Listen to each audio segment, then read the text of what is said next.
大家好，欢迎来到快乐手工。今天啊，我给自己做了一个挂带哈。本来啊，我想把这个放在我手工的旁边那个墙上哈，但是做好以后，我老公说这个挂在门背后也挺合适的。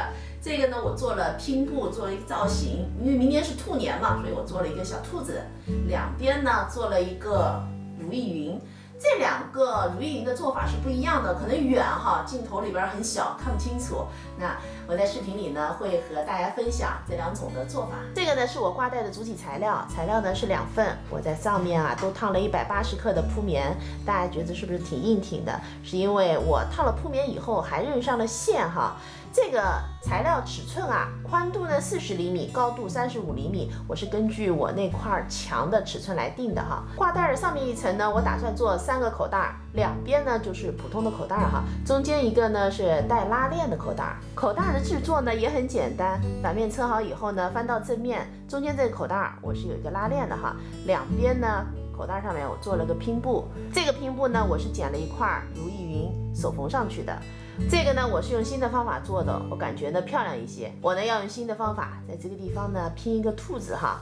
明年是兔年嘛，我在网上呢找来了一个兔子的素材，然后用60克的无纺衬把它给剪下来了哈。这儿呢是镂空的。本来呢我已经把主体材料给烫上了铺棉，而且都认上线了哈。现在呢我觉得这个方法挺好的，所以呢我又把它给拆开了。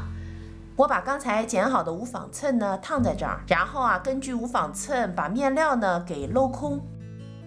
接下来啊，下面垫一块花布，用熨斗呢高温压烫一下，然后用缝纫机把兔子的轮廓呢车一下。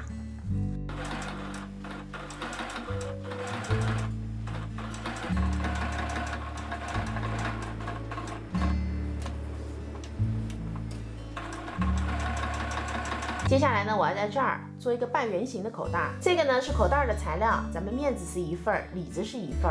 底部的半圆呢，直径是10厘米。这个长方形呢，长度16厘米，高度呢13厘米。我们烫完铺棉以后都是放1厘米的缝缝哈。现在呢，我们把面子和面子车在一起，里子和里子车在一起，咱们正面和正面相对，然后中心点对齐。我们这样子呢，车一条线。车好后呢，把里子这份啊翻到正面，搁进面子里，车上这一圈毛边，这儿呢留一个反口。口袋呢翻到了正面，带口呢我又车了一个窄边哈。接下来呢，我们把它固定在主体材料上，在主体材料上面呢，我已经画好了车的位置。这个宽度呢10厘米，就是咱们这个半圆的直径哈。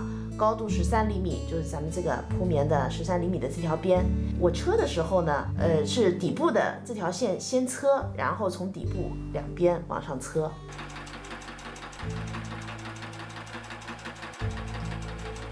口袋呢做好了，我在它的反面哈，在这儿呢还做了一个槽，我怕一会儿做好之后它不够硬哈，正好搁进一个尺子，这样就能撑起来了。这把尺子年份有点长了，上面的刻度呢也没有了。我们把材料啊反面和反面对齐，然后用包边带哈。整个包一圈。现在挂带呢我都做好了，我这儿做了一根绳子哈，因为我们家墙上啊是有个钩子的，所以这么勾上就可以了。那您呢也可以做2根分开的，那绑在哪儿也行哈。还有就是这儿做了一串夹子，那夹发票，有时候呢会系点东西，我纸也会夹在上面哈。